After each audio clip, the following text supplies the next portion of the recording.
네, 안녕하세요. 지금부터 저희 한림 마이스 디스커버리 제3차 컨벤션 센터편 시작하도록 하겠습니다. 마침 들어와 주셨네요. 저희 오늘은 저희 뭐 동문분들 두 분하고 그리고 외부에서 센터 운영하고 계시는 분 두 분을 같이 모셨습니다. 우선은 이제 외부에서 같이 참여해주고 계시는 코엑스의 김한주 실장님 나오셨고요. 손이라도 네, 한번 안녕하세요. 흔들어 주세요. 예, 예. 김한주 실장님 나와주셨고, 지금 오디오 연결하고 계신데 다시 조금 이따 소개해드리고, 저희 2기 졸업생이신 백스코의 최종대 팀장님 나오셨습니다. 네. 그리고 안녕하십니까. 우리 최재길 본부장님 7기셨나요? 몇 기셨죠? 네, 칠기입니다. 네, 네. 최재길 경주 화백 컨벤션 센터의 최재길 본부장님 나오셨습니다. 그리고 동문 여러분 반갑습니다. 네, 네. 반갑습니다. 오병훈 팀장님 혹시 소리 들리시나요? 네, 들립니다. 네, 킨텍스의 오병훈 팀장님도 같이 나와주셨습니다. 인사 한 번만 해주세요. 안녕하세요. 반갑습니다. 네, 이렇게 네 분 모시고 이제 저희 마이스 디스커버리 시작하도록 하겠습니다. 저희 이미 1주차, 2주차 때 코로나 상황에 대해서 PCO나 PEO가 어떻게 생각하고 있고 어떻게 대응하고 있고 향후에 코로나가 끝난다면 사실 이제 지금 지난주부터는 애프터 코로나란 이야기는 이제 없어졌고 위드 코로나로 바뀌었잖아요. 그래서 이런 상황 속에 전시회 같은 경우에는 향후 전시회, 미래의 전시회 모습이 어떻게 변화할지 그런 이야기들을 많이 해주셨습니다. 그래서 오늘은 컨벤션 센터에 계시는 분들 다 전문가분들을 모시고 센터에서 느끼고 있는 지금 코로나의 코로나가 센터에 영향을 주는 그런 현실적인 문제들이 어떤 것들이 있고 그런 부분들에 있어서 센터가 어떻게 대응하고 있는지 먼저 좀 이야기 들어보도록 하겠습니다. 그러면 제일 먼저 김한주 실장님부터 말씀 부탁드려도 될까요? 예, 알겠습니다. 네. 사실 저희 코로나 사태는 저희들이 겪어보지 못했던 굉장히 힘든 상황이고요. 저희도 처음에는 이게 피부에 와닿지 않았는데 시간이 갈수록 이 피해가 실질적으로 발생을 하고 있습니다. 그래서 저희 같은 경우도 지금 전시 컨벤션의 경우에 PCO 회의를 비롯해서 합쳐서 대략 500억 건이 취소가 됐고요.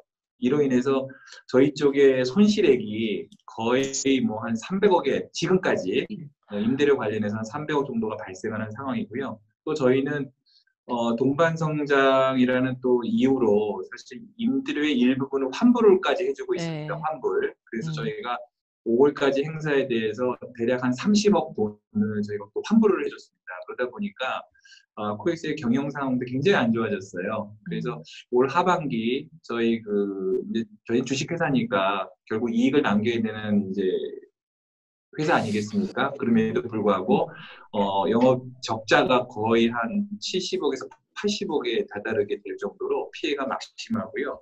또 사실은 저희는 어찌 보면 그나마 형편이 나은 거고 그 밑에 있는 어떻게 보면 마이스 생태계를 구성하고 있는 뭐 전시 디자인 설치업이라든지 전시 서비스업이라든지 또 작은 업체들은 그 피해는 더 큽니다. 그래서 전시산업진흥에서 작년에 우리 마이스 쪽의 시장 규모를 약 4조로 봤더라고요. 근데 지금 거의 뭐 6개월이 지난 상태에서 많이 행사가 아주 제한적으로 이루어지다 보니까 거의 한 2조 정도의 손실액이 발생하지 않나. 지금 현재까지가 이런 상황입니다. 백스코는 어떠세요? 부산시 차원에서 되게 마이스 산업 활성화를 위해서 노력하고 계시는 기사들을 저희가 많이 접하고 있는데 백스코는 피부를 어떻게 느끼고 계신가요? 네. 저희도 이제 상황은 비슷합니다. 그래서 지난 2월 중순부터 5월 중순까지 약 3개월 동안은 행사가 거의 없었고요. 취소를 하거나 아니면은 하반기로 연기를 하거나 그래서 뭐 저희도 이제 주식회사고 올해 적지 않은 적자가 예상이 되고 특히 국제회의는 거의 대부분 취소가 됐고요. 이제 조금 다행인 거는 저희는 이제 5월 말부터는 약 한 달 전부터는 전시회가 다시 오픈을 했습니다. 지금 한 달째, 지금 4주 정도 됐는데요. 일단은 이제 민간 전시, B2C 전시회, 베이비 페어라든가, 건축 전시회라든가, 뭐 차문화 뭐 이런 전시회들이 다 오픈을 하고 있습니다. 그래서 그거는 좀 다행인데 이제 예년에 비하면 상당히 많이 감소된 편이고요. 전시회는 조금 그래도 하는데 특히 회의 쪽이 타격이 제일 많은 것 같습니다. 네, 맞습니다. 네. 그러면 우리 뭐 화면 순서대로 우선 그 화백 컨벤션 센터의 최재길 본부장님도 네, 현재 어떻게 생각하고 계시는지 의견 주시면 좋겠습니다. 네. 뭐 센터는 코엑스나 덕코하고 다들 비슷할 거라고 생각을 합니다. 맞습니다. 그래서 구체적인 어떤 그 수익 목표 대비 어느 정도 적자가 발생했는지 이런 것에 대해서 자세하게 또 얘기하고 싶지만은 어쨌든 올 그 상반기는 거의 99% 취소가 됐다고 생각하시면 됩니다. 그래서 저희 경주 화백 컨벤션 센터는 경주시의 출연기관입니다. 출연기관. 네. 그래서 센터 운영에 있어서 가장 좀 뭐랄까 그 지자체 시에 좀 그렇게 큰 그런 지원이라든지 이런 어려움 없이 저희가 운영을 할 수 있는 게 출연기관이거든요. 출자기관은 주주들이 굉장히 어떤 관리가 많고요. 또 공공기관은 나름대로 그런데 저희 출연기관은 저희가 수익 목표를 잡은 거에 대한 그 예상 그 부족한 부분은 시에서 그 출연금을 대줍니다. 목표치만 그렇게 저희가 달성을 하면 되는데 올해 같은 경우는 아까 말씀하듯이 그 대관 임대료가 상반기에는 거의 뭐 90% 정도 감소했다고 보면 되고 그리고 저희는 출연 기관이기 때문에 경주시에 있는 모든 그 공공기관 임대시설은 3월부터 12월까지 거의 뭐 한 80% 정도 임대료를 감면해 버렸어요. 임대료를. 모든 시설이. 임대시설도 이제 거의 3월부터는 수익이 12월까지 없고요. 그리고 센터의 그 주간 전시 같은 것도 지금 굉장히 저조하고 좀 취소가 되고 있고 그래서 전체적으로 올해 그 수익 목표 대비 저희가 한 70% 정도 저희가 감소했다고 보시면 되겠습니다. 네. 그래서 올 초부터 저희가 좀 심각한 이런 상황을 타개를 하기 위해서 좀 고통분담 차원에서 센터의 좀 비용을 최대한 줄이고 있습니다. 그리고 올해 투자할 것은 내년으로 좀 비용을 좀 이월시키고 있고 그리고 이제 인력에 대해서도 좀 저희가 최대한 좀 뽑지 않고 있고 그렇게 지금 이 어려운 시기를 잘 넘기려고 좀 하고 있습니다. 마찬가지 같은데 참고로 저희 경주 화백 컨벤션 센터는 1년 예산이 한 50억 정도밖에 안 돼요. 50억. 그래서 반절 정도는 그 시에서 출연금으로 좀 대주고 반절은 저희가 매출을 올리고 있습니다. 그런 구조고 그렇게 큰 돈은 아니기 때문에 거기에서 좀 마이너스 나는 부분을 저희가 여러 가지 고통분담 차원에서 비용을 최소화시키고 있고 지금 시의회에 저희가 여러 가지 설득 작업을 통해서 올 상반기에 부족한 부분은 좀 보존을 해준 방향으로 잘 되고 있습니다. 다행이네요. 되고 있고, 네, 그리고 이제 뭐 이따 말씀드리겠습니다만 하반기가 7월부터 12월까지 거의 꽉 차 있습니다. 그래서 직원들이 요즘 하는 일이 자리가 없으니까 좀 다른 그런 날짜라든지 다른 센터로 유도하는 호텔 등으로 유도하는 그런 작업을 요즘 많이 하고 있습니다. 이상입니다. 네, 감사합니다. 그 마지막으로 우리 킨텍스의 오병헌 팀장님, 킨텍스는 이제 5월 초 첫 전시회부터 끊어갖고 운영을 잘 해오고 계시는 걸로 알고 있는데 킨텍스는 요새 코로나 상황 속에 어떻게 지내고 계신가요?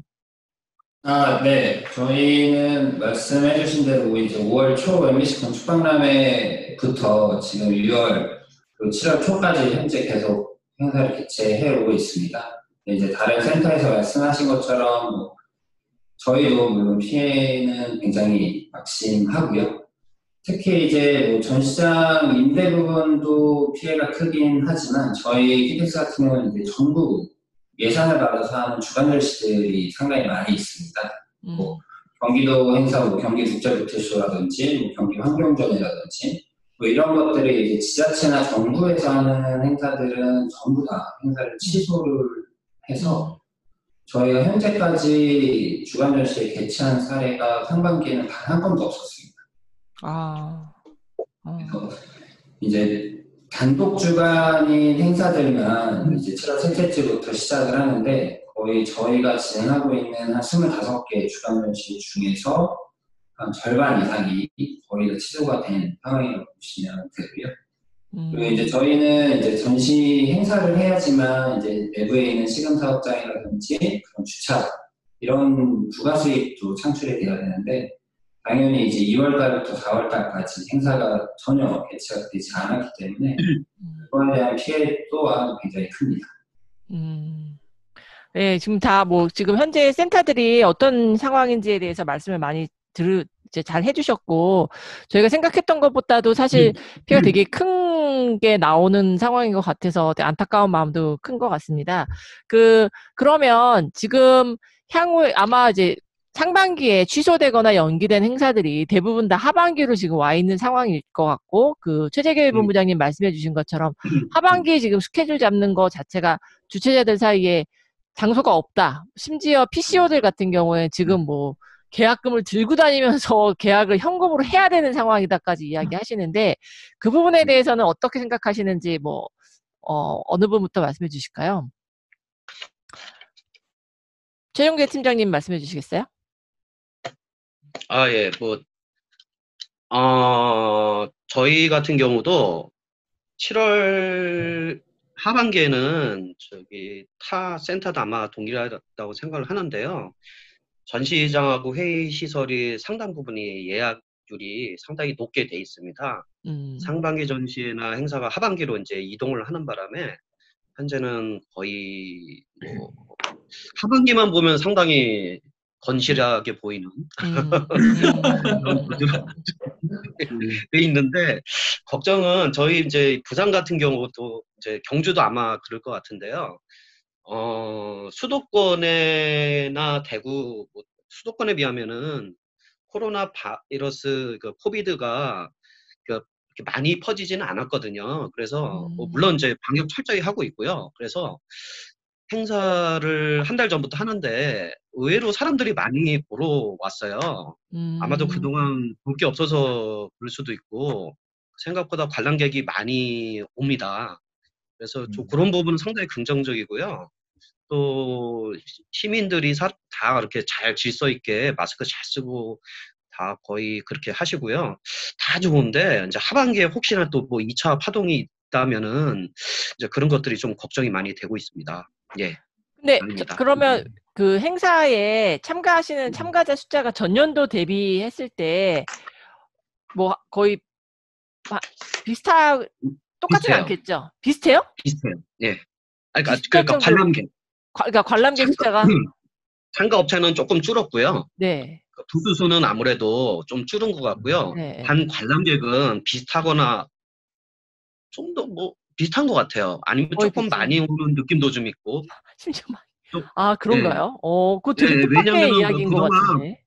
볼 게 없어서 이게 그런 효과도 좀 있습니다. 예. 아니면은 그런 착시 효과가 있을 수도 있어요. 예전에는 따닥따닥 붙어서 막 입장을 했는데 지금은 이제 2, 3m씩 떨어져서 입장하고 구경해서 더 많이 보이는 걸 수도 모르겠습니다만 꽤나 많이 보러 오십니다. 예. 김한주 실장님 하실 말씀 있으실 것 같은데. 글쎄요. 이제 저희는 얼마 전에 지난주에 끝난 그 코베라고 베이비페어 사실 킨텍스하고 저 엑스코에서도 동시에 됐었죠. 네. 그래서 운영을 했는데 전년 대비 한 30%가 줄었어요. 네. 관람객 숫자가. 네. 그래서 상당히 아무래도 이제 임산부들이 오는 행사고 애들이 오는 행사다 보니까 유아들이 오니까 이 부분에 대해서 조금 자제를 하신 것 같아요. 그래서 참관객 숫자가 한 30% 줄었고 그리고 저희들의 그 전시장에 대한 여유는 사실 다른 컨벤션 센터와 틀리게 저희는 가동률이 원래 거의 75% 정도 됩니다. 그렇죠, 그러다 그렇죠. 보니까 거의 완전 가동률이에요. 네. 그래서 다른 전시장과는 달리 이 상반기에 못한 전시를 하반기로 옮기기가 상당히 어려운 상황입니다. 거의 네, 자리가 맞습니다. 없어서 네.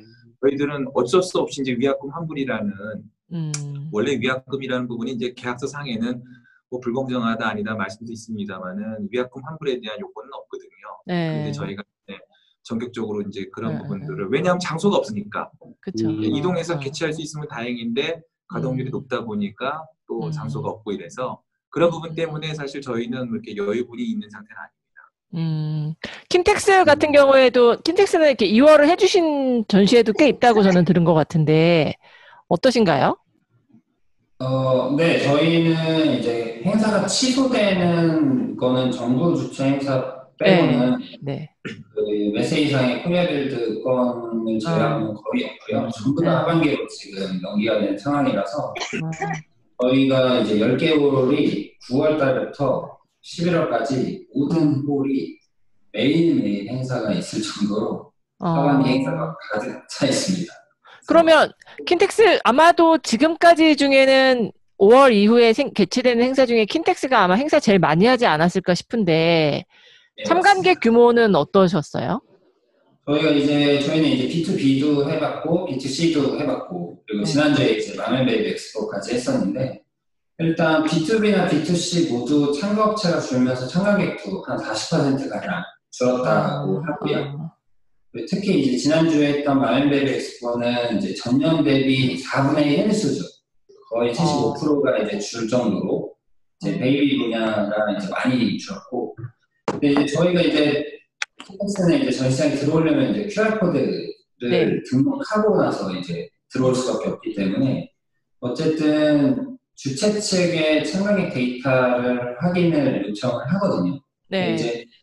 이제 흔히 이제 주최 측에서 발표하는 대외적인 숫자를 현재 상황에서는 함부로 이제 그렇게 이제 뻥튀기 할 수가 없는 상황이죠. 그러네요, 진짜. 네.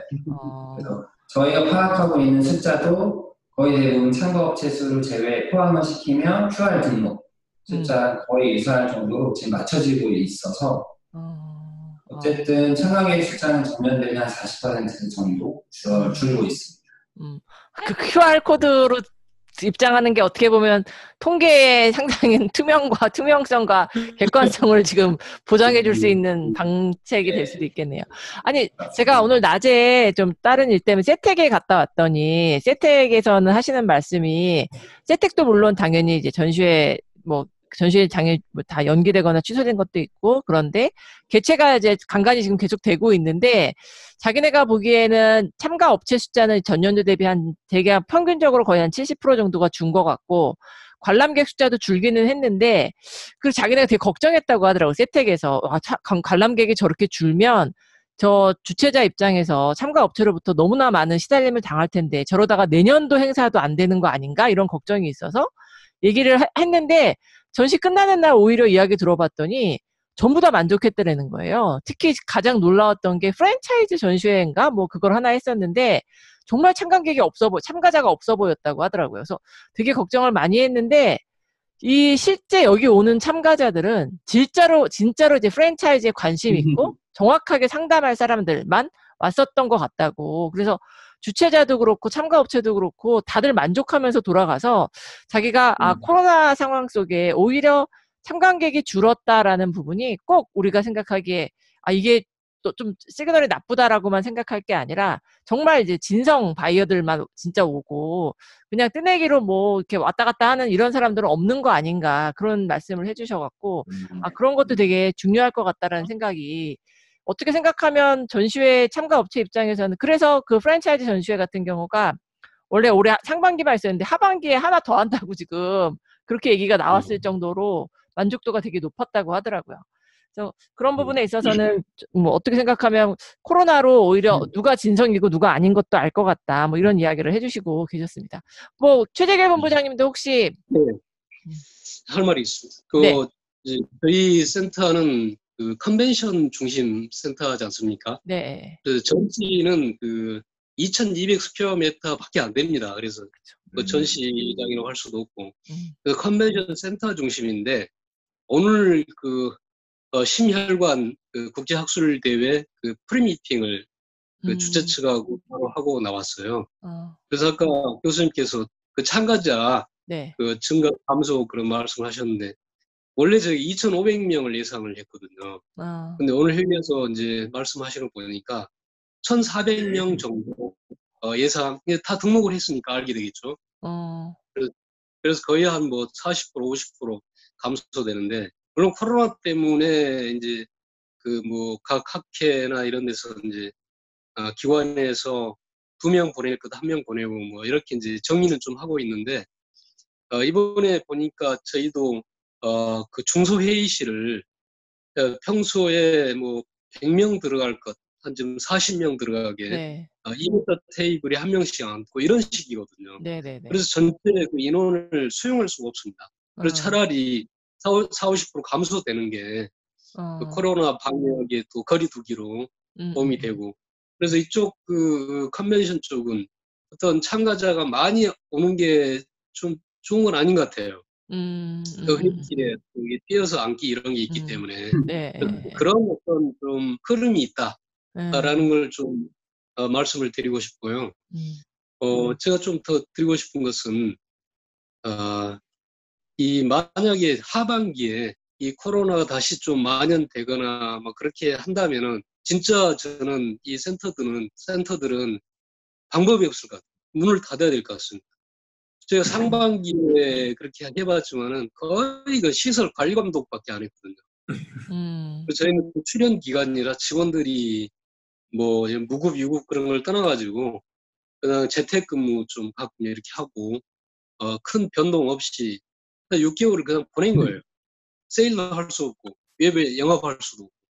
그래서 진짜 저 하반기에 이게 코로나 더 잠잠해지지 않는다면은 정말 너무 끔찍할 것 같습니다.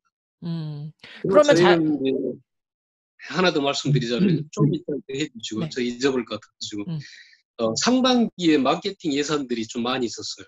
근데 그걸 쓸 수가 없었잖아요. 그래서 그런 것들을 전부 팀별로 모아가지고 그게 다 보조금인데 방역으로 다 돌렸습니다.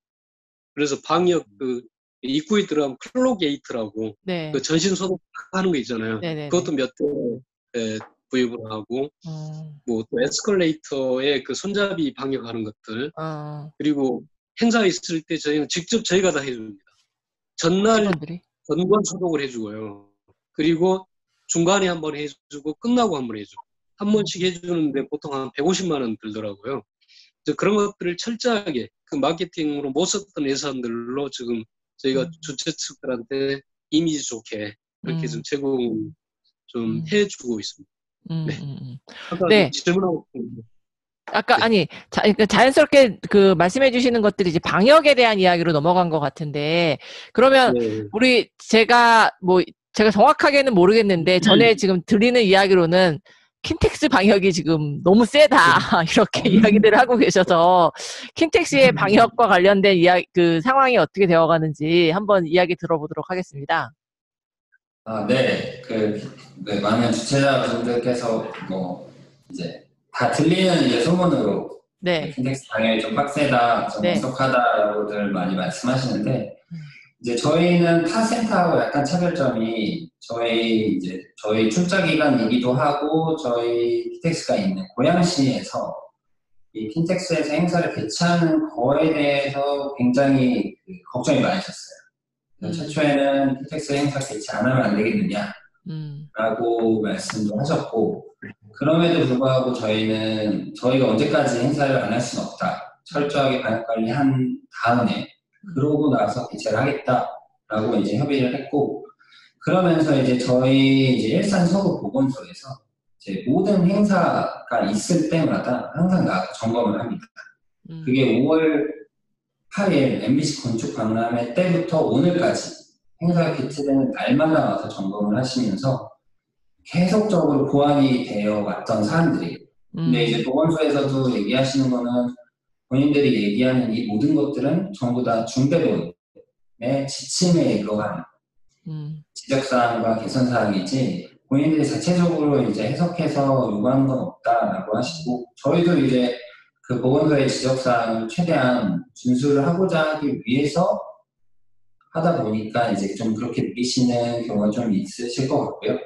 그리고 저희가 이제 6월 둘째 주에 이제 프리미엄 펫쇼를 개최를 했는데 그때 확진자가 다녀갔었어요. 네. 그래서 저희도 이제 확진자가 다녀갔다, 역학조사가 올 거다라고 연락을 받고 굉장히 조마조마하고 걱정이 많이 됐었는데, 다행스럽게도 밀접 접촉자가 한 명도 없고 검사 대상자도 없고 또 2주가 지난 지금 시점에도 그 사람으로 인해서 전파된 사람이 한 명도 없었기 때문에 저희가 진행하는 이 방역관리가 별 헛되지 않았다라고 생각이 되어지고요. 저희가 이제 걱정하고 있는 부분은 이제 분명히 저희가 엄격하게 방역관리를 하고 있지만 이 모든 것을 주최자한테 다 부담시키진 않습니다. 주최자도 부담하는 한편 저희 킨텍스도 매주 행사를 할 때마다 굉장히 많은 돈을 사용을 하고 있어요.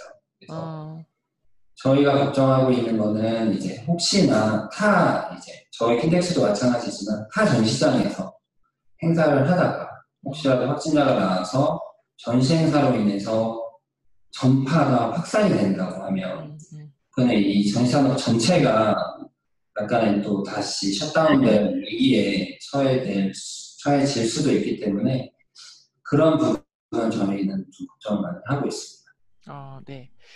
뭐 코엑스는 그러면 지금 방역과 관련돼서 어떻게 하고 계실까요? 킨텍스가 너무 잘해가지고요. 저희는 사실 방역이라는 게 이제 정부에서 가이드라인이 있지 않습니까? 기본적인 가이드라인. 그걸 가지고 저희가 이제 자체적으로 여러 가지 상황들이 발생해서 그걸 바탕으로 만든 저희 자체 가이드라인을 만들었습니다. 그래서 전시장은 이제 우리가 홀 매니저라고 그러죠. 홀을 매니저하는 사람들이 가이드라인을 가지고 있고 또 컨벤션 쪽은 룸 매니저들이 그 가이드라인을 제시를 합니다. 그래서 지침을 준수케 하고 굉장히 강화된 거죠. 그걸 바탕으로 오거나이저들, 뭐 주최자라든지 회의 기획자들이 이제 이거를 준수해서 진행하기 때문에 제가 봐서는 아까 그 킨텍스에서도 말씀하셨습니다만은 전시장에서 이렇게 확산되고 감염된 사례가 없거든요. 오히려 저도 뭐 지하철 타고 가끔 출근합니다만은 지하철이 더 위험한 것 같아요. 그렇죠. 아니 게이트에서 발열 체크도 안 하고 거리도 뭐 거의 등을 붙이고 있고. 근데 전시장 그게 아니지 않습니까? 전시장은 2중, 3중 온도 체크하고 발열 체크하고 소독 게이트를 통과해야 진입이 되고 심지어 위생 비닐장갑까지 끼고 뭐 마스크까지, 안면 마스크까지 하고 이건 진짜 이보다 더 할 수 없을 정도로 철저하게 하고 있는데 저는 사실은 방역 가이드라인에 관련해서는 정부나 지자체가 너무 사실 저희는 지난번에도 하나 행사가 있었는데 굉장히 이제 지자체하고 조금 이제 마찰이 좀 있었죠. 그쵸, 강남구청하고 네. 그다음에 이제 서울시. 그래서 이쪽에서 너무 이게 좀 강한 게 아닌가. 너무 물론 저 과한 게 부족한 것보다 낫겠죠. 그래서 그걸 분명히 이제 정부 지침이기 때문에 준수합니다만은 이 전시 생태계를 살리고 이러기 위해서는 저희도 엄청난 돈을 방역 비용을 투입하거든요.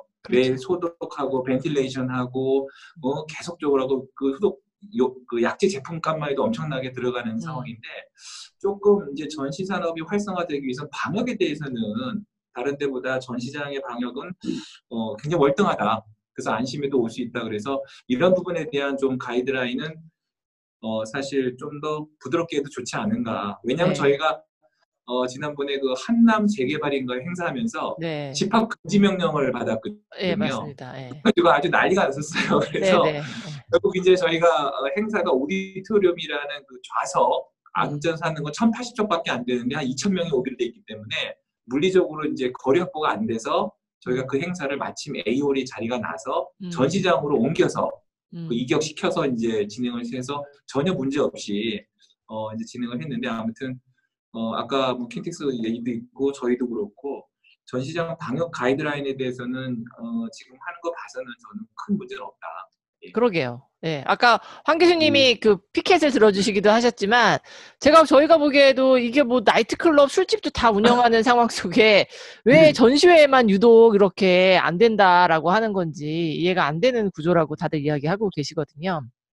네. 그래서 그런 부분들이 참, 그 해외 같은 경우에도 지금 속속 다 발표하고 독일부터 시작해갖고 지금 프랑스, 네덜란드 다 전시회는 비즈니스 액션으로서 반드시 개최돼야 된다 해서 지금, 물론 한꺼번에 들어가는 사람의 숫자는 제한되지만 전시회를 지금 개최하기 시작했는데, 우리는 지금 민간에서 알아서 개최하고 있음에도 불구하고 뭐 구상권을 청구한다 뭐 이렇게 해가면서 뭐 진료 검진비를 다 니네가 다 책임져라 막 이렇게 해갖고 하고 있는데, 그런 부분들은 좀 다른 형태의 시각으로 봐줄 필요가 있다라고 분명히 생각을 하고 있고, 그러면 정부나 이런 사이드에서 센터의 방역이 지금 들어가는 비용에 대한 지원은 따로 없으신가요?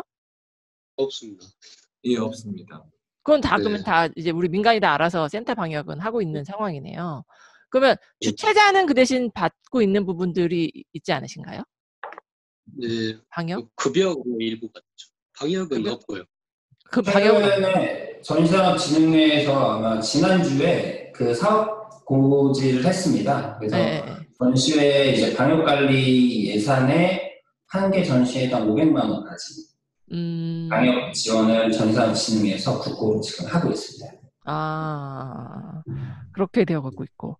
뭐 자, 그럼 저희도 예를 들어서 네. 그 영상 카메라 같은 건 단가가 비싸거든요. 그렇죠. 이제 요새 또 특수다 보니까 또 렌탈하기도 쉽지가 않고, 그래서 그런 부분들은 저희가 이제 기본적으로 디폴트로 제공을 하죠. 저희가 구입을 해가지고 이번에도 추가 구입을 해서 전시회별로 열화상 카메라는 이제 추가로 지급을 해서 도움을 드리고 있는데, 한 가지 말씀드리고 싶은 거는 이 가이드라인하고 연결돼 있지만 그 정부 쪽에 행사들이 오히려 더 보수적으로 하고 맞습니다. 또 취소를 많이 해요. 네. 사실 이거는 민간 오거나이저는 어떻게 해서든지 진행을 해서 매출을 일으키고 사업을 영위하려 하는데, 이 정부가 주최하는 아니면 정부가 관여한 이 전시회나 국제회의 같은 경우가, 물론 국제회의는 지금 어렵죠. 입국 금지가 되어 있기 때문에.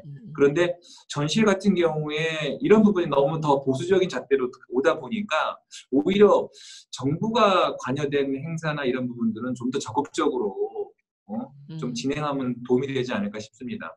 네, 맞습니다. 저도 진짜 적극적으로 동의하고, 정부가 하는 행사가 전부 다 지금 취소가 되고 있어서 지금 실장님 말씀해 주신 것처럼 전시회도 뭐 사실 뭐 보트쇼 같은 경우에 뭐 전날 취소하고 이렇게 되니까 연계된 다른 행사까지 파장이 너무 심하게 나타나고 있고, 회의 같은 경우에는 사실은 하나도 개최가 되고 있지 않아서 더 큰 지금 그 영향을 받고 있기는 한데, 그러면 우리 이제 코로나가 저희한테 센터에 주는 뭐 지금 이제 부정적인 영향들에 대해서는 여기까지 말씀 나누는 걸로 하고, 그러면 앞으로 제가 듣기에는 코엑스가 신문 기사에 났더라고요.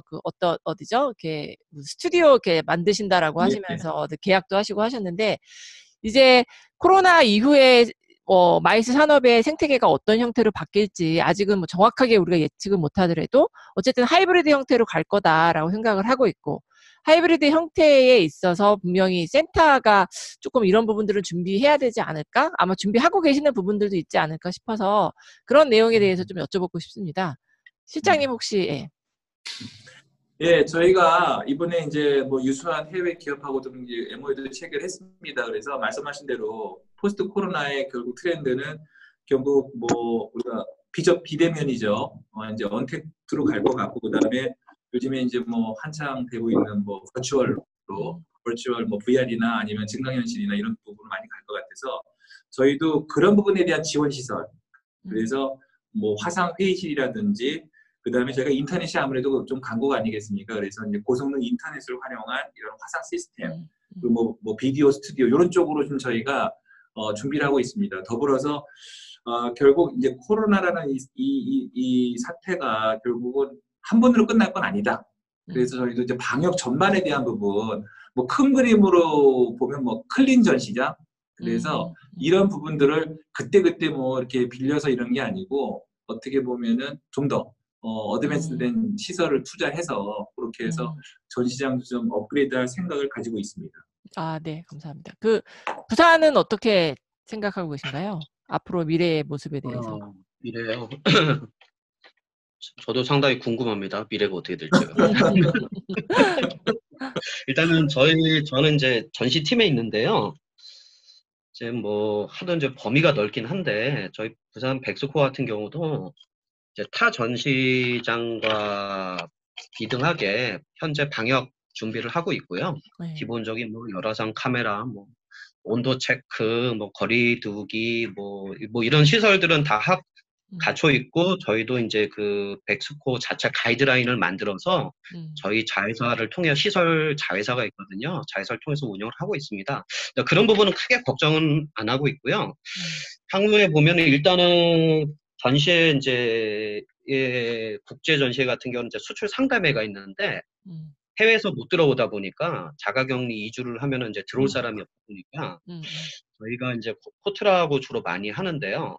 비대면 수출 상담회를 대부분 준비를 하고 있습니다. 전시장 내에 이미 이제 시작을 했어요. 비대면 상담회를 저번 주에도 한번 했고요.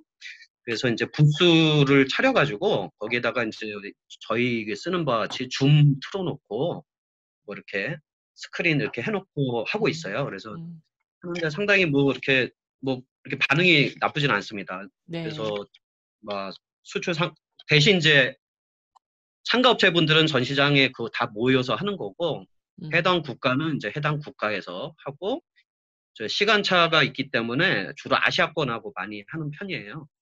반대편은 이제 밤이 테니까 좀 그렇고 아시아권, 중동 2-3시간 차이 나는 국가들하고 좀 많이 하고 있고요.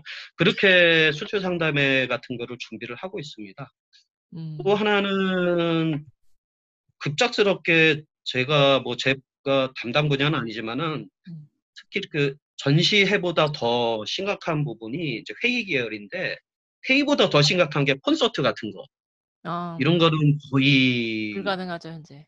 예, 아예 그냥 콘서트가 제일 타격을 입는 것 같아요. 저희도 이제 오디토리움이 있는데요.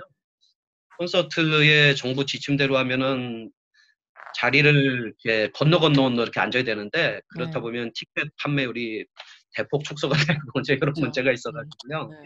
그런 부분이 상당히 타격이 엄청 있고요. 그 다음에 또 하나는 회의 쪽인데 아까 이제 그 코엑스 김한주 실장님 말씀하신 것처럼 향후는 아무래도 화상 회의 시스템이 뭐 당연히 이제 떠오를 거고 이 부분을 빨리 컨벤션 센터에서 우월한 어떤 위치를 빨리 확보해야 되지 않을까 이렇게 싶습니다. 예, 자칫 잘못하면은 이런 부분은 호텔이 더 강할 수도 있거든요. 그래서 호텔이나 다른 시설들이 그래서 컨벤션 센터가 이 부분에 있어서 조금 빨리 발빠르게 대응을 하고 컨벤션 센터에 가면 화상회의 시설이 잘 돼 있다. 이런 경쟁력을 빨리 좀 갖춰야 되고 그렇게 준비를 해야 되지 않을까 싶습니다. 그 다음에 또 하나 조금 흥미로운 거는요. 저희가 전시를 이렇게 보면은 이렇게 코로나 때문에 타격을 입는 산업들이 있어요. 맞아요. 조선 이런 거는 잘 안 돼요. 막 축소가 팍 되고 이러는데 뭐 다는 아닌데 특이하게 캠핑카 쇼 이런 건 되게 잘 돼요. 캠핑카 쇼는 그래서 캠핑카 쇼는 저번 달에 했는데 나온 캠핑 놀러 가서 그런가? 예, 그래서 그것도 이제 뭐 비대면 비슷한 느낌이 있는지 이제 차가 다 팔릴 정도였어요. 전시품들이. 예, 다 팔렸대요. 그 주최자 말로는요. 그래서 이런 거 어떤 거는 또 좀 그렇게 타격을 안 입는 품목들이 있어요. 이렇게 보면은 이런 언택트 시대예요. 예, 그런 부분도 빨리 발굴을 좀 이렇게 어떤 게 이런 품목이 이 포스트 코로나 이후에도 오히려 더 잘 될 수 있는 부분이 있을 수도 있다고 그렇게 생각을 합니다. 그런 부분은 또 빨리 연구를 해야 될 필요도 있다고 생각을 합니다. 네네네. 뭐 최지길 본부장님 혹시? 저희도 마찬가지로 그 온 오프라인을 융합해서 좀 행사를 할 수 있도록 좀 신경을 쓰고 있습니다. 그래서 올 그 10월 달에도 문화예술 국제학술회의 등이 있는데 거기에서 이미 그 화상회의 시스템에 대해서 온라인, 오프라인으로 지금 테스팅을 하고 있거든요. 그래서 그런 뭐 앞서 말씀하신 것과 마찬가지로 저희도 그런 시스템을 구비를 하려고 했더니 비용이 엄청 나더라고요. 그래서 이런 부분에 뭐 렌탈 뱅크라든지 그런 기자재 업체들이 좀 발빠르게 좀 진입을 해서 왜냐하면 이런 시스템 계속 업그레이드가 필요하고 계속 해야 되는데 센터에서 그걸 계속 따라갈 수 없거든요. 그래서 그런 부분을 좀 우리 직원들하고 또 얘기를 해봤더니 그쪽 또 전문가들은 화상회의 시스템을 할 수 있는 그런 어떤 그 인프라만 해주면 된다. 그래서 광 케이블 같은 거 끊기지 않게 하고 뭐 그런 기반 시설을 위주로 좀 해놓자 하고 지금 결론을 좀 내리고 있고요. 근데 하나 더 말씀드리자면 저는 컨벤션 중심 호텔이기 때문에 앞으로는 지금 봐도 중소형 그런 국내외 그런 행사들이 많지 않을까. 그래서 그런 걸 좀 저희가 분석을 하고 뭐 좀 300명에서 500명 사이 그런 행사들을 좀 집중적으로 지금 좀 분석을 좀 하고 있습니다. 그렇게 해서 대형 행사도 앞으로 코로나가 이렇게 간다면은 대형으로 모을 수가 없거든요. 그렇죠. 그래서 그런 것도 좀 중소화 시켜가지고 그런 니즈에 잘 맞게 저희가 좀 대치를 빨리 하려고 하고 있습니다. 이상입니다. 아, 네. 제가 이제, 오 팀장님한테 질문 드리기 전에, 제가 전에 벌써 몇 년 됐는데, 2015년인가? 상해 승익계, 상해 컨벤션센터, 독일에서 운영하는, 거기 가서 지사장이랑 인터뷰하고, 들었던 이야기가, 그 사람이 너네는 한참 막 그때 뭐 사이버 전시회 뭐 이런 이야기 많이 나오고 있어갖고, 너네는 그런 거는 어떻게 생각하냐라고 물어봤더니, 그 사람 그 얘기 하더라고요.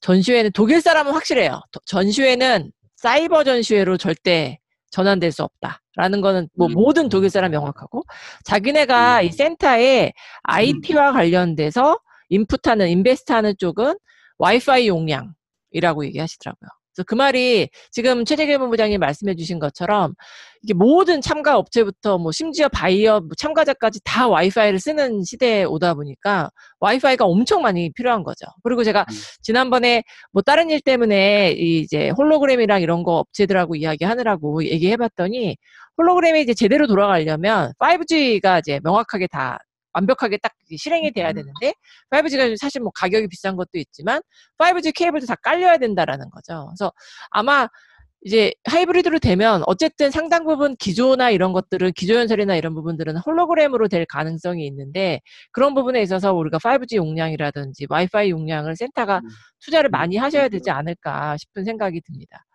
오 팀장님 네.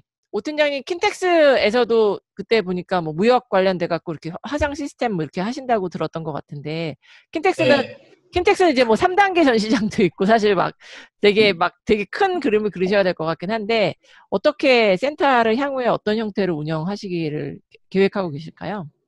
일단 타 센터에서도 말씀하셨던 것처럼 저희도 물론 화상상담 회장을 준비를 하고 있고요. 지금 저희가 이제 화상상담 시스템 10개를 구매를 해서 필요하신 주최자분들께 현재는 이제 무상으로 인대를 해드리고 있습니다. 그리고 저희가 고정식으로 한 7개 실 정도를 이제 고정화하여 지금 설치를 진행 중이고 7월 말이면 이제 공사가 끝날 걸로 생각이 되었습니다.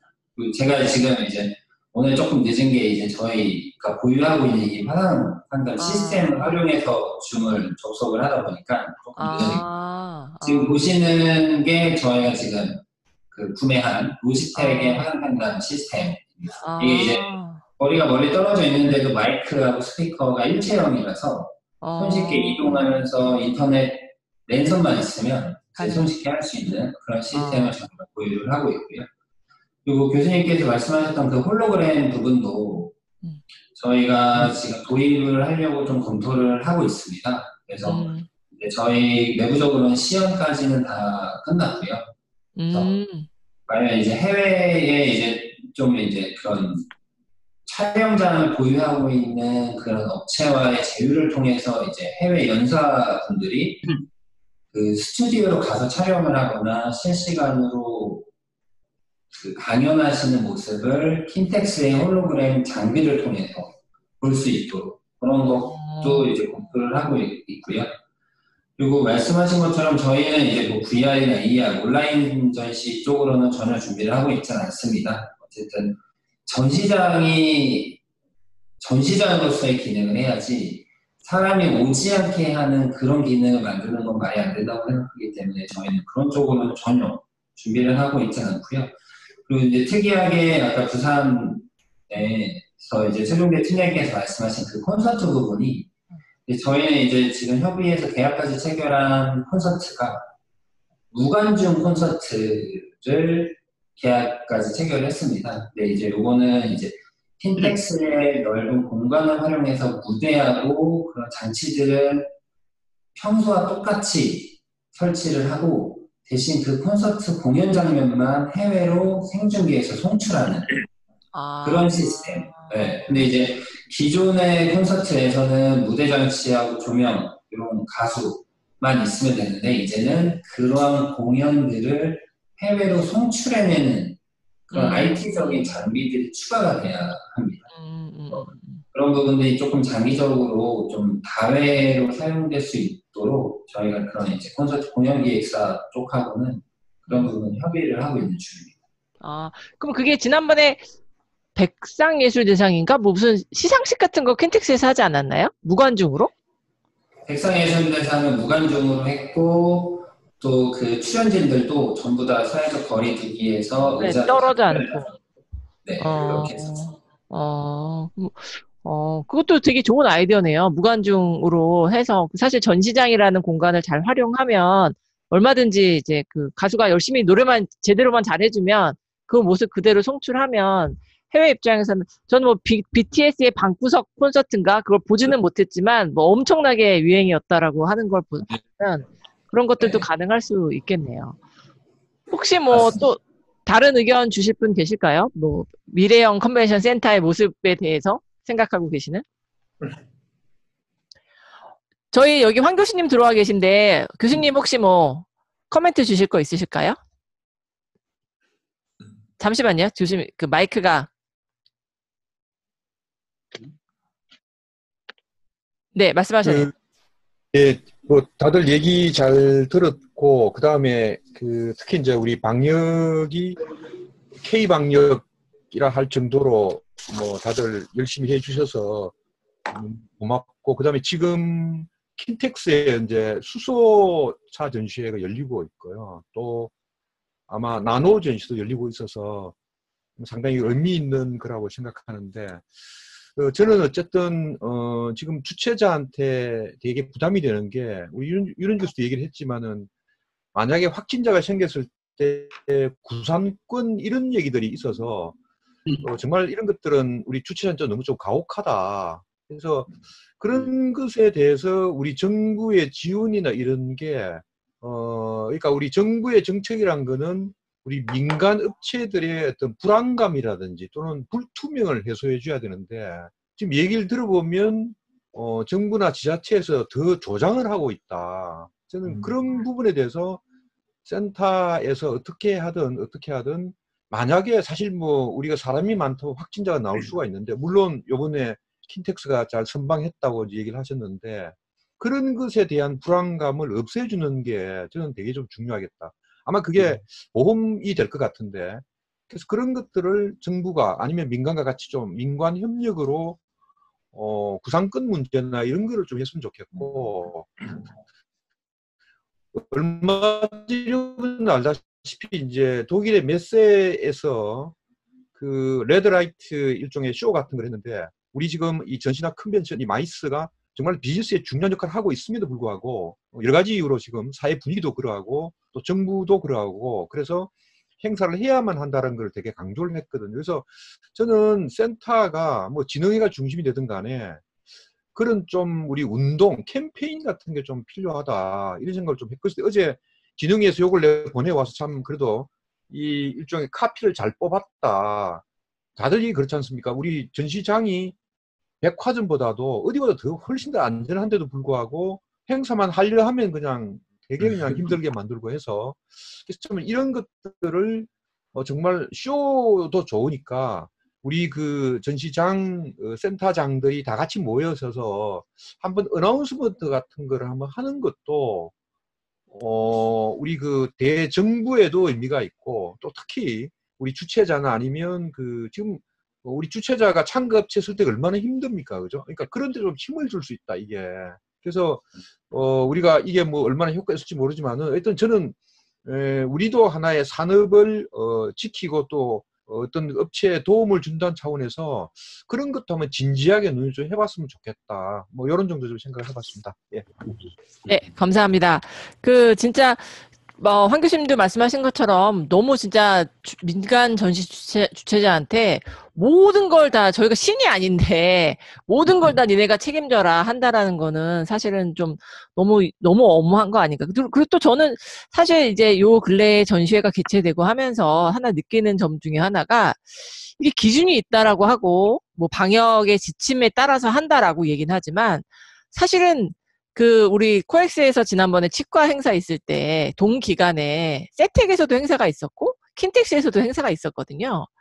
근데 양쪽에는 아무 이야기가 없고 코엑스에서 일어난 치과 뭐 모르겠습니다. 서울치과협회 회장하고 무슨 서울시장님과 관계가 안 좋은지 그런 건 잘 모르겠는데 이게 왜 세텍과 코엑스가 무슨 완전히 거리가 어마어마하게 먼 것도 아니고 사실 두 블럭 차이에 있는 센터인데 여기서는 아무 문제가 안 되고 저기서 하는 거는 문제가 된다라는 것들은 그거는 이게 도대체 지침이라고 얘기하지만 이게 정말 지침인가라는 생각이 들거든요. 이런 부분들은 황 교수님 말씀해 주신 것처럼 정말 우리도 다 레드라이트를 키던지 아니면 한 번 다 모이셔갖고 실제로 뭔가 어나운스먼트 같은 걸 통해갖고 우리가 이야기를 할 필요가 있지 않을까 싶고 제가 아무튼 오늘 이렇게 들은 이야기들은 아까 초반에도 잠깐 말씀드린 것 같긴 한데 지금 사회적 거리 이 부분이 자꾸 확진자 숫자가 늘어나면서 2단계로 격상된다라는 이야기가 있더라고요. 그래서 현재 뭐 100명이 들어간다라고 하면 격상되게 되면 이제 50명, 40명으로 줄어들게 된다고 하는데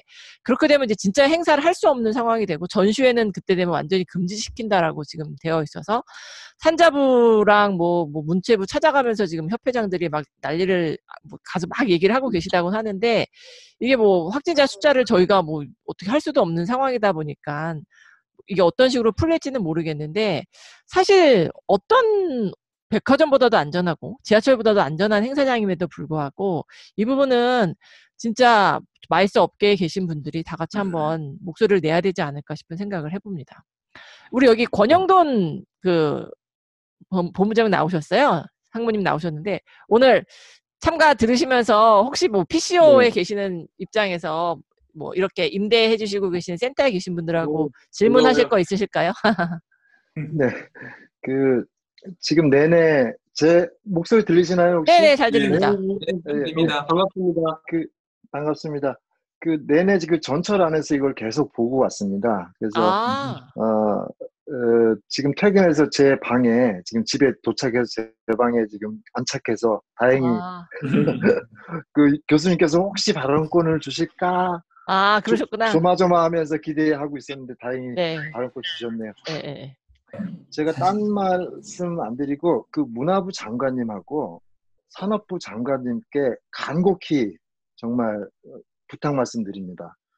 대통령께 건의하셔서 적어도 정부가 주최하는 행사만이라도 이렇게 철저하게 방역 지침을 준수하고 이렇게 감염병 부분에 있어서 염려하는 모든 이들의 노력이 헛되이지 않도록 제발 취소하거나 뭐 연기하거나 이렇게 하지 마시고 지금 아까 지금 말씀 중에 전철이 더 위험하다는 말씀하셨는데 제가 전철 타고 다니기 때문에 정말 공감하는 이야기입니다. 그렇기 때문에 적어도 정부가 주최하는 그리고 정부 공공기관이 주최하는 전시회나 컨퍼런스나 이런 것들은 제발 취소하지 마시고 연기하지 마시고 올해 거는 거의 다 그렇게 됐다 치더라도 내년 상반기에 있는 것 절대로 그렇게 하지 마시라. 그렇게 하는 대통령께 건의를 좀 두 장관님께서 드렸으면 좋겠습니다. 제 말씀은 이겁니다. 네네, 감사합니다. 그러면 혹시 뭐 오늘 참가하신 분들 중에 뭐 추가적으로 발언하고 싶으신 분 계실까요? 예, 한 가지 말씀드리면 아까 우리 치과 기자재전 그거는 진짜 해프닝이에요, 해프닝. 들어보면은 서울시장님이 이제 모 방송국 토론인가에서 8,000명이 동시에 모인다. 난리가 난 거죠. 그래가지고 집합 제한 명령을 내렸는데 사실은 이제 컨퍼런스에 참가하기 위해서 등록한 총 숫자인데 일시에 모이는 게 아닌데 그런 오해. 결국은 이제 정부나 지자체가 이 전시 사업에 대한 이해가 부족한 거죠. 그렇죠. 그리고 한 가지 더 말씀드리면 사실 이제 우리 전국에 있는 전시장의 이제 소유 여부에 따라서 세금이 다릅니다. 맞습니다. 예를 들어서 킨텍스나 백스코나 엑스코는 물론 주식회사 형태이긴 하지만 그 소유권이 지자체에 있기 때문에 지방세나 종부세를 납부하지 아니해요.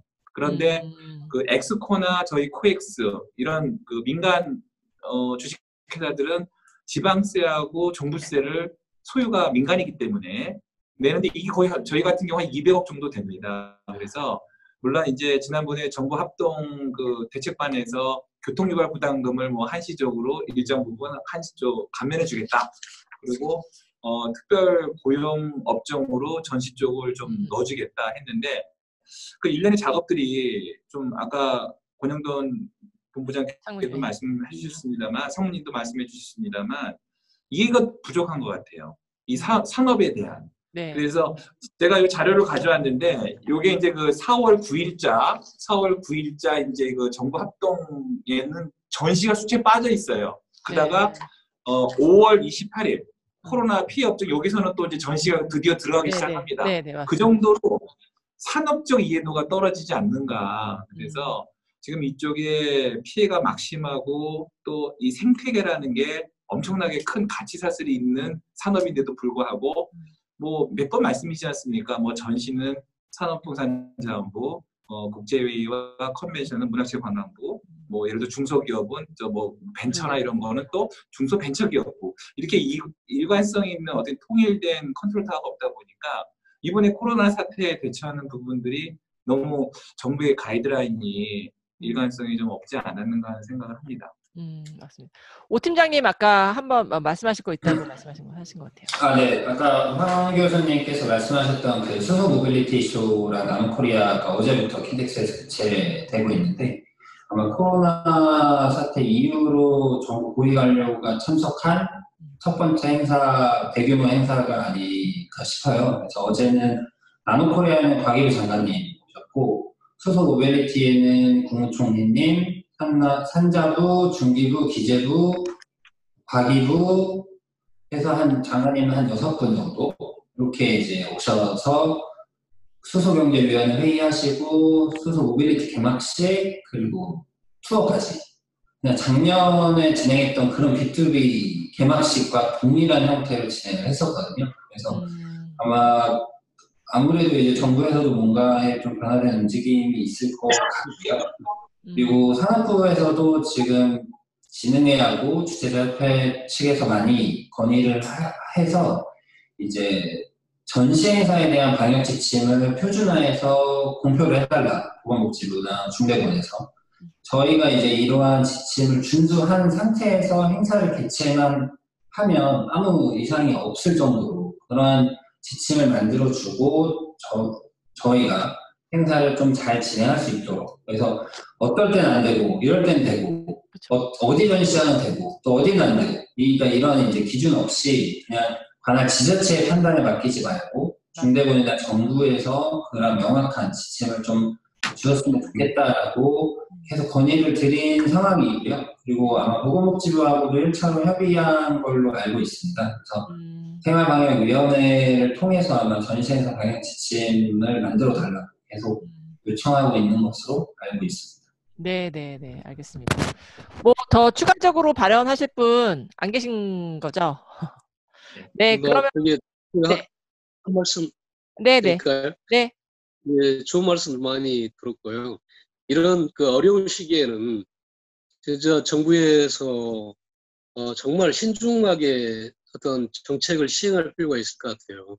특히 이 컨벤션 전시는 국가 경제 그리고 어떤 이미지에 굉장히 큰 그런 영향을 미치지 않습니까? 그래서 뭐 일반 다중 집합 시설하고 또 똑같이 본다는 것은 이것은 정말 문제가 큰 것 같습니다. 계속 앞에 말씀하셨듯이 그런 정부의 어떤 인식 부족을 나타나는 것 같은데 일단 중요한 산업으로 이렇게 보고 그 이제 또 이제 작게는 이제 이런 어떤 사태가 앞으로 계속 좀 발생이 될 텐데 우리 업계 차원에서나 아니면은 그 정부 차원에서 이 행사에 대한 그 취소료 그런 어떤 보존이 있지 않습니까? 주로 중소기업들이 피해 보는데 이런 것들을 어떤 사전에 보험화를 좀 제도를 만들어서 센터가 이렇게 환불해주고 또 그 중소업체들이 그런 걸 또 뭐 기대를 하거나 또 환불이 안 됐을 때 여러 가지 어떤 내부 재정 문제라든지 그런 게 나올 수 있죠. 그래서 저는 평소에 뭐 협회들이 많으니까 이런 어떤 금융 지원도 필요하지만은 평소에 보험을 좀 만들어서 이런 사태가 발생했을 때 특히 취소료 정도는 보존받을 수 있도록 그렇게 좀 했으면 좋지 않나 이런 생각이 듭니다. 네. 예, 안 그래도 보험 이야기들이 좀 나오고 있죠. 지금 나오고 있긴 한데 이제 코로나 상황이 너무 지금 이렇다 보니까 이게 지금 보험으로 감당이 안 되는 상황이어서 보험사가 아무도 하려고 하지 않다 보니까 그렇긴 한데 향후에는 정말 필요한 것 같긴 합니다. 예, 이게 뭐 언제 또 나올지 모르는 상황이어서. 혹시 뭐 그러면 최종대 팀장님도 마지막 한 말씀 하시겠어요? 예, 다 좋은 말씀들을 많이 해주셔가지고요. 특별히 뭐 제가 이렇게 추가할 부분은 없고요. 아무튼 저희가 어떤 이 컨벤션 센터가 잘 합심을 하고 어떤 대책을 잘 내놓고 미래를 잘 준비해가지고 K 컬처, K 방역이 나온 것처럼 K 전시 컨벤션이 나왔으면 좋겠습니다. 네. 오히려 이런 전 세계적인 어려움에 한국이 이런 걸 어떤 식으로든지 잘 대응을 한다면 요즘의 경쟁력은 이 방역을 잘하는 거고 한국에서 전시회나 회의를 하면은 안전하다는 인상이 이번 기회로 딱 전 세계에 퍼졌으면 하는 바람입니다. 네, 알겠습니다. 그러면 오늘 늦은 시간에 뭐 참여해 주셔서 너무 감사드리고요. 좋은 말씀 해주셔서 감사합니다. 이상 마치겠습니다. 수고하셨습니다. 네, 수고하셨습니다. 네. 수고하셨습니다.